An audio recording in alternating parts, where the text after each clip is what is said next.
difference probably is that all the products and services are built on open source blockchain technologies that anyone can use, right? We can think of borrowing, saving, investing, trading with, earning, and more without the necessity of interacting with any other intermediaries. It's like Interlake, completely open and decentralized. Amazing. I see. Okay, thank you. Yeah, just before we get started again, for the new people who've just joined, remember if you guys want to jump in at any time, please feel free to. So I think, yeah, moving on from that, one of the key points in DeFi is the benefit it brings. However, as to something that I've noticed quite constant is there's always a debate between which is better, centralized or decentralized. I think we all are there for DeFi anyway, but jumping into the point here, what's everyone's thoughts on the benefits and drawbacks that DeFi actually brings? We start things off again with Henry actually, and then we'll open it up to the crowd below. Yeah, that's definitely like a tricky one, right? Like we know or we see at least money as a social construct, right? Now the problem is that the modern financial services built by humans probably in the last 100, 200 years are focused on just a few people and not on everyone on the planet. The thing is that in light of recurrent issues like the rising inflation and the level of exclusion we see out there in the world, alternatives such as decentralized finance or DeFi have emerged as an effort to reestablish power to the everyday person. Now, to your question, what's better, centralized or decentralized? Don't get me wrong, centralized is good. I mean, it's okay, it works, right? It's flawed, but it works. Now, DeFi can be labeled as algorithmic governance or algocratic, as I once read. Now, in contrast to bureaucracies and regulatory entities enforcing law, autocratic governance is when rules and regulations are written into the software, into the code itself. And this is definitely one of the beauties of DeFi, right? Avoiding interacting with other intermediaries that bring a lot of like friction and cumbersomeness into the process. We can also add the open participation components, the anonymity or non-KYC led processes, like the restrictions and less capital intensive participation to get started with. Now, yes, smart contracts are great. They play a key role as intermediaries so that we can all interact peer to peer, but that also comes with some probably some other concerns, some risk associated with the technology, from smart contract risk, oracle risk, custody, breaching risk, regulatory risk. This is definitely very exploited territory. Still, we are still in the early days. So yeah, it's definitely like a little bit of both, probably. You see, yeah, that makes honestly a lot of sense. Do you think the risk is part of the reason why where you think DeFi is always held back, is why there's not as much adoption as we'd like to see? So I believe it's twofold. Yes, all this attention that has been driven by incidents, hacks, failures of technology, it's inevitable, but it's also new technology has been live for the last probably 13 years since Bitcoin, or only like probably 7 to 8 years since Ethereum, has also draw some attention from regulatory entities and some policymakers that realizing the importance of new technology and started educating themselves and trying to understand it a bit more every day to help people and protect people at the end of the day, and probably give us proper guidance on how to bring these to the masses, right? We will need some type of guidelines in the end. So I believe it's twofold, right? Like the unfortunate episodes, but also the necessity for some clear regulations. So I believe that's very interesting what's happening. Oh, amazing, thank you. Liv, do you have anything to comment on that either? I was literally just typing out a question in the chat, but yeah, I'm interested to hear Henry what are your opinions on the relationship between smart contracts and hacks from a technical perspective? Since I'm obviously deeply involved in tech, but I'm not a coder. But whenever I see a major hack, usually a smart contract is involved. So I don't know. Do you have any thoughts, or could you explain that to someone who doesn't know coding and why that happens, or how that relates to Interlay at all? Yeah, thanks, Liv. Like definitely, like software like has bugs, has errors, right? It's kind of like inevitable to introduce no errors, right? To introduce errors, right? And once I heard that probably having a technology that is expensive, like to execute transactions, it will help developers to probably code more efficiently, right?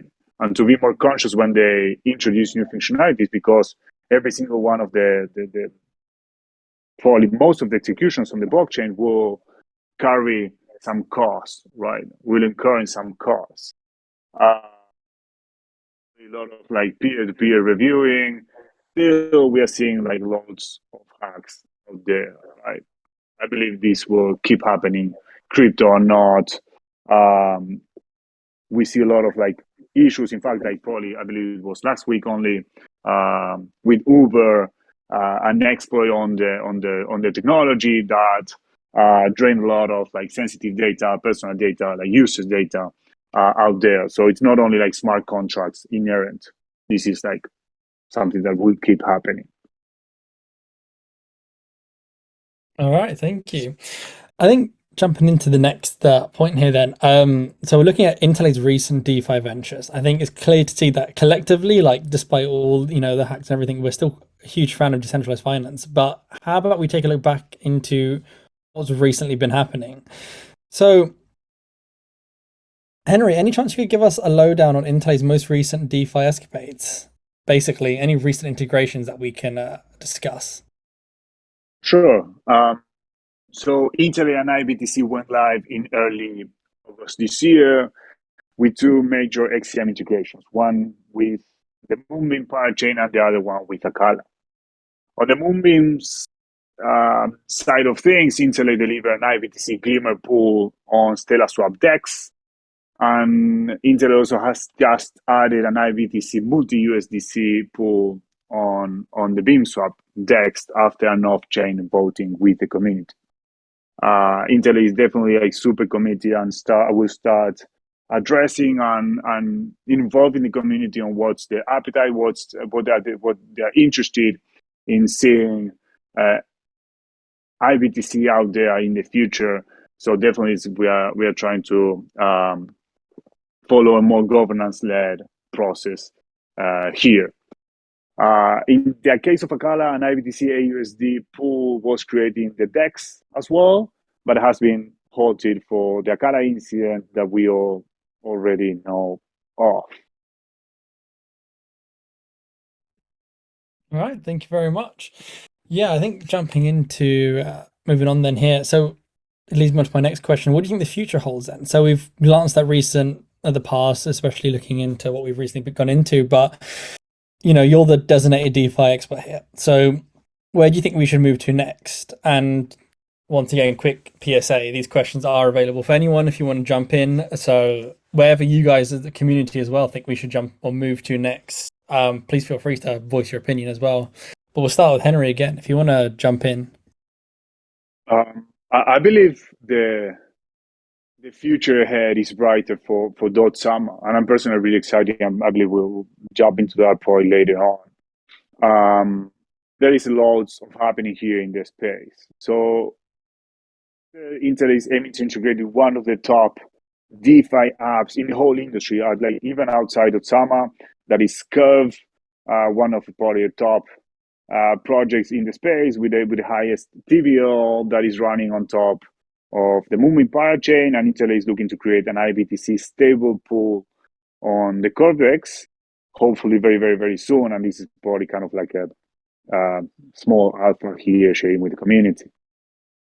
The team is also finalizing a few XCM integrations with the other live parachains like A-Star and Parallel, with A-Star being an EVM chain Intel will have the opportunity also to keep integrating with some of the DApps that are building on top of the A-Star ecosystem. Starting with the unswap DEX and some of the money markets, Intel is still figuring out which one is the best alternative, the money markets.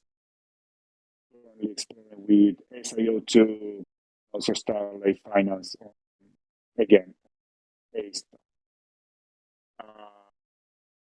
Intel is also exploring a collaboration with the Astrid DAO project, allowing the IBTC users to borrow some stable coins against the IBTC positions. That is probably one of the hottest use cases we've seen in the DeFi space in the last 80 years, for sure, running first. On the list as well,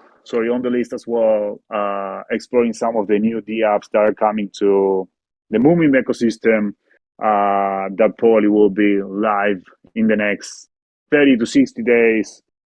Exploring currently with Dump Finance, a lending protocol that will allow users to borrow some stable coin against the portfolio, and also exploring with Tapio protocol on Akala, and also Pike Finance building Akala as well. So definitely, again, as I was saying before, the future looks like super exciting in the Dot-Sama space. Perfect, thank you. Tim, you just joined the stage. Do you have anything to contribute here? Not to answer, but I had a question if there's time for Yeah, go for it. Yeah, so I would like to join the bandwagon of asking Henry questions. Do you have any thoughts, opinions, or like maybe this is actually just a wish list to Santa of what you think some changes to the DeFi investment themes would be in a bear market? So I was having to think about like how the usual thing of depositing a wrapped BTC token and withdrawing collateral. I mean, that's great in a rising market. So not withdrawing collateral, withdrawing like stablecoin. It's great in a rising market, but in a bear market, obviously people's behaviors change quite a lot. Are there any kind of products that you see in the traditional financial world that you think might be good to import over to DeFi? That's a super interesting question. I'm not quite sure if I'm going to answer you in the right direction. I know that the team. So if you're like mostly asking about the collaterals for vaults, or how to protect the capital, how to optimize the capital deploy, like with vaults, the internet team is currently exploring adding new assets to like collateral assets to vaults, right? Intel was born with this idea of a MakerDAO-like mechanism that is multi-collateralized. In that sense, Intel is exploring which will be the assets, and that will definitely involve a lot of like careful analysis on those assets. But which are the assets that might have like a better, stronger use case or business case to be considered to add as collaterals for vaults, right? Again, not the same. I was thinking more about the DeFi use cases. So in general, there's I think only 3 different DeFi applications out there. One of them is an AMM, which facilitates swapping. So of course, getting IBTC listed on the DEX is great because it means people can swap. Cool, fine. Another one is having them listed on the money market. Also great. It means people can get risk-free yield from depositing it, or people can borrow it and short it. Okay, fine. But I don't know. We've seen these 2 applications on multiple protocols done so many times now. I'm just wondering if maybe there was something else. You know, there was that application that no one's quite created yet that could do something different. Yeah, now I get it, and I appreciate the clarification. So, yeah, that's definitely a very good question, and I can imagine that it's not the same. The Dot-Sama space and Ethereum, right? Definitely, they're not. we already seen, probably not in .summer, but we've seen already some derivative markets, prediction markets, trading with leverage. The Equilibrium team is building that in .summer. Again, probably not quite new, as you kind of like suggested, if I get it right. But that might look like an innovation, at least in the .summer space, right? That's different, not just another DEX or money market, as you suggest. I don't know if that answers this question a little bit more. Yeah, sure. Thanks, Tim. All right, thank you. Actually, this next question coming up, I feel like we have a few questions of community, actually. So one more directed to me and Liv, so we'll give you a break, actually, Henry. It's the IBTC product is brilliant, but it feels it needs a bit more exposure to the broad crypto ecosystem. Are there plans to make it more visible within .summer and outside of it?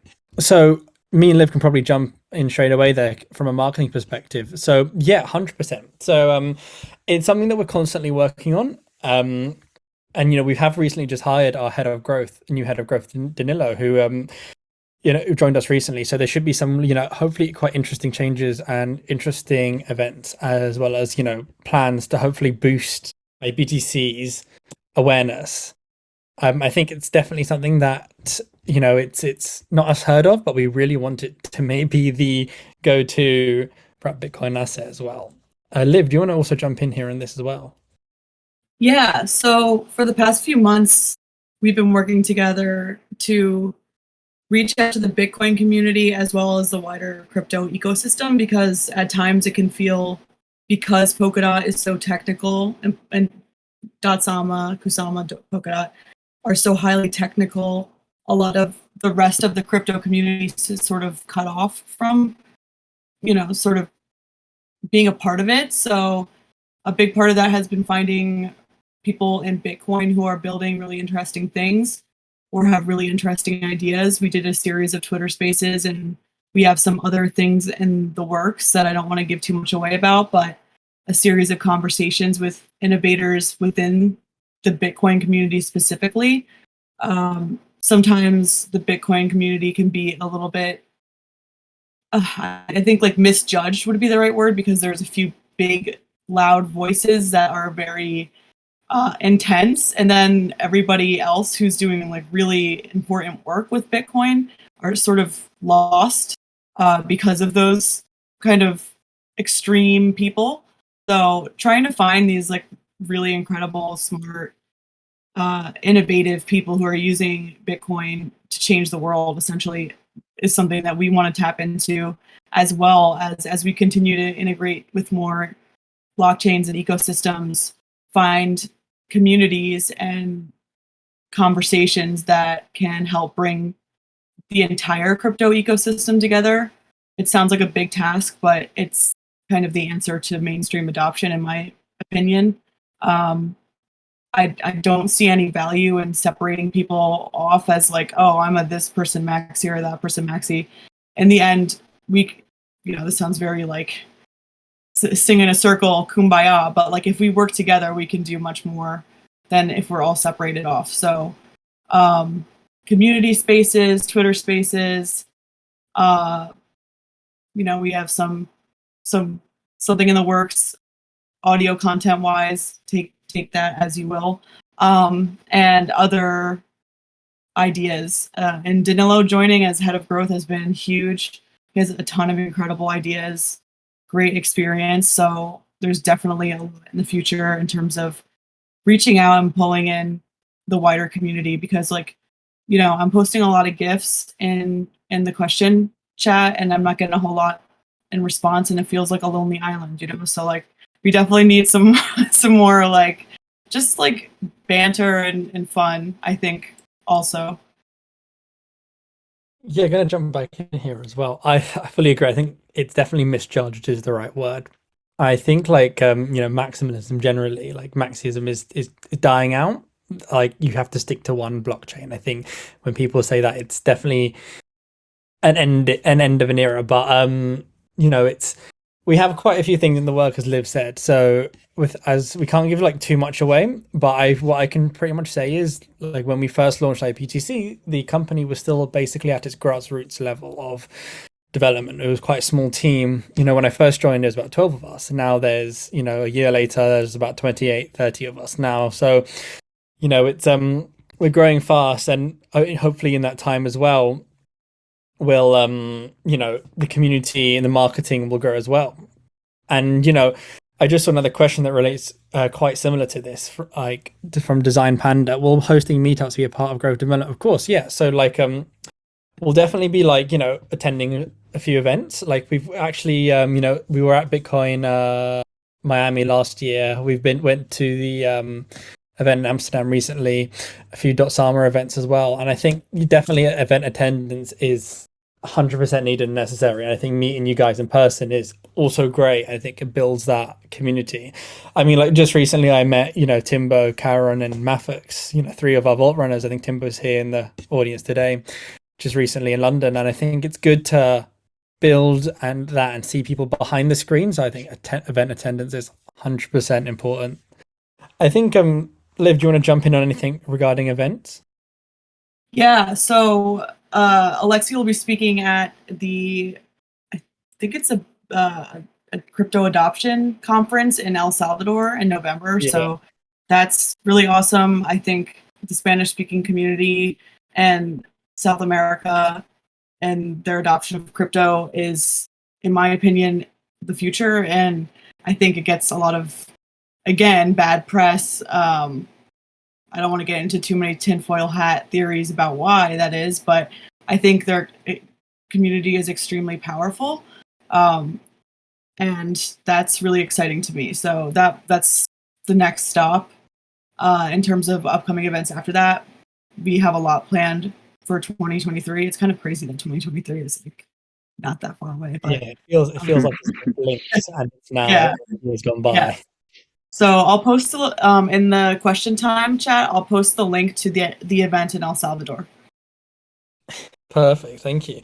Yeah, as Liv mentioned, loads of events coming up. We can't announce too many yet, but there is so much planned for 2023. So I feel like this will be the year of marketing, I'll be honest. But yeah, I think this actually leads me on to my next question, which is actually going off topic a little bit. So diverging off the path just a little bit, there's been quite a bit of talk surrounding Bitcoin adoption. And I believe Alexi attended a conference recently surrounding that as well. So what's everyone's thoughts on BTC's adoption and essentially what's holding it back from becoming more mainstream? I see it in a day-to-day basis. I feel like it's becoming, but I feel like it's still being held back. So Henry, Liv, do you guys have any thoughts on that? That's definitely super, super interesting. We could argue, probably if you asked me that question 3-4 years ago, I would have said that we haven't seen strong arguments for actually Bitcoiners, quotation Bitcoiners, to actually use their crypto outside, the Bitcoins holdings outside of Bitcoin. But fast forward 4 years, we've seen IBTC, so that's massive. That's great. There is a strong use case for actually Bitcoiners to borrow some stables using their crypto holdings without getting rid of them. So there is appetite for that.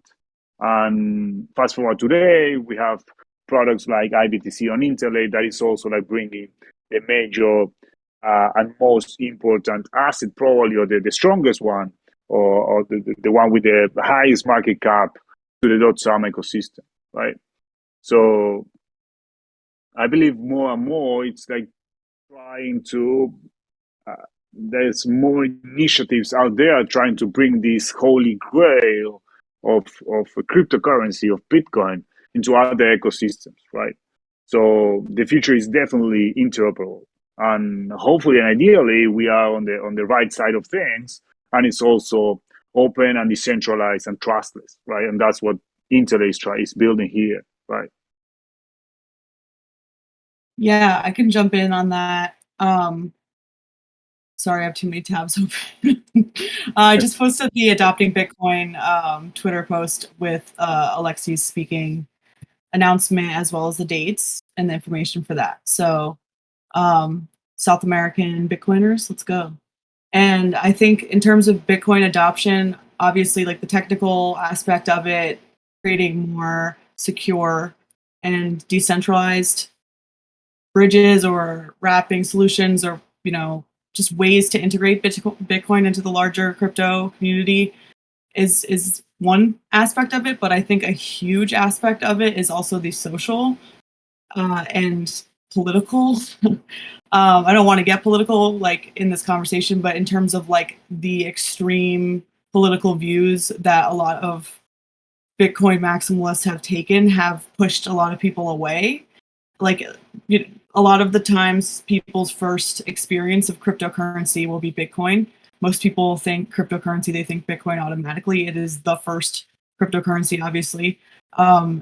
So if you're completely new to something and the first thing you see is like really, really intense political conversations that might not align with who you are, it can be a turnoff for the entire, that person might never even go near crypto again, So I feel like a big part of it is sort of like, of course, everyone is always entitled to their own opinions and their own, vibe, or their own like kind of whoever they are, that's great. But I also think we should give a platform to the voices of people who are more focused on the technical innovation and the decentralization that can be done with Bitcoin, and how we can bring that to DeFi. So people, especially people in the global South, who can make money passively using DeFi while also using a type of currency that is not being, what's the word? It's not being guarded by their government if their government is not to be trusted. Does that make sense? There's a better way to phrase it, but my brain is kind of like, so I'm a little tired today. No, that makes a lot of sense. I'm going to jump in as well there. Yeah, I think what you said about people being scared when they see certain accounts on Twitter, let's say, people quite, big public figures making quite bold statements, people get immediately off. But I think it's a lot of it is you see your first impressions are huge. And with Bitcoin, a lot of people got the first impression that, for example, the whole ecosystem of climate thing, how people started saying it was, terrible for the environment. And I think, we actually had a call, a few talks recently on Twitter that you hosted, Liv, with a few Bitcoin environmentalists who is actually planning and doing work surrounding that. And is there anything else you could tell us about that? I believe, was it Troy who we spoke to? Yes, I have so much to say about that. Yes, it's like one of the most fascinating groups of people that I've ever met. So the Bitcoin Policy Institute is an organization formed to have people working in different aspects of Bitcoin policy for lawmakers. And a lot of them are climate activists. Margot Paez, Troy Cross, and Nate Hawthorne were three of the people that we had in our Twitter spaces. All three of them work with climate and Bitcoin.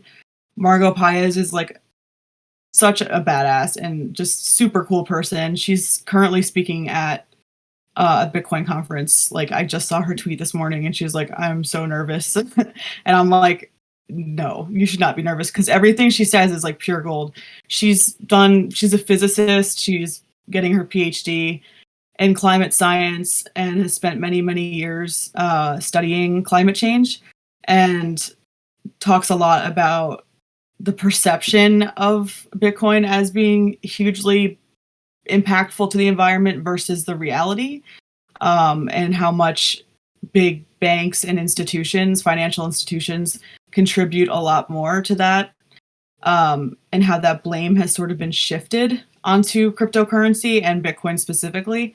And then, that also opens up conversations of like seeing proof of stake as morally superior in a way to like proof of work, which is, a whole other conversation, but it is an interesting one. And in terms of the other speakers, Nate is currently using, I can't remember the acronym, but it's thermal ocean conversion technology, something about the ocean temperatures.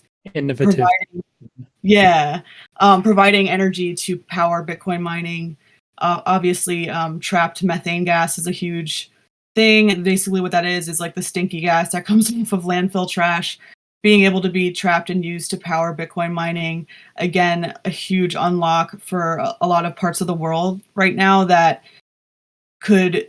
need a currency that is separate from their government, that can empower their communities, and also the mining aspect, actually neutralizing and taking carbon out of the environment. It would be like a narrative flip. I think that's what Troy Cross said. It was a complete and total narrative flip. That's like something that's been in my head, and really like gave me chills, and I've been thinking about it ever since.